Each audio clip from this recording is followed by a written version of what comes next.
ప్రపంచంలో ఎప్పటికీ పెరిగేది ఏంటి? పాపులేషన్. ఎప్పటికీ పెరగంది ఏంటి? భూమి. రైట్. సో మన తాతగారు ఉండేటప్పుడు ఎకరాల్లో కొనుక్కునేవారు. అవును. మన నాన్నగారు వచ్చినప్పుడు గజాల్లో కొంటున్నారు. ఇప్పుడు మనం వచ్చేసరికి అడుగుల్లో కొనుక్కుంటాం. మన పిల్లలు వచ్చేసరికి ఇంచుల్లో కొనుక్కుంటారు.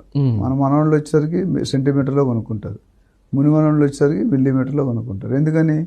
పబ్లిక్ పెరుగుతుంది, ల్యాండ్ మాత్రం అంతే ఉంది. టోటల్ మనకున్న భూమిలో 75% ఓషన్స్, నీళ్లు, మిగతా 25% 5% రాళ్ళు, కొండలు, గుట్టలు, 20% ఎవరు. 50 సంవత్సరాల క్రితం ఎంత ఉందో ఇప్పుడు కూడా భూమి అంతే ఉంది. కానీ పాపులేషన్ 3-4 పెరిగిపోయింది. 150 కోట్లు నెంబర్ 1 ఇన్ ఇండియా.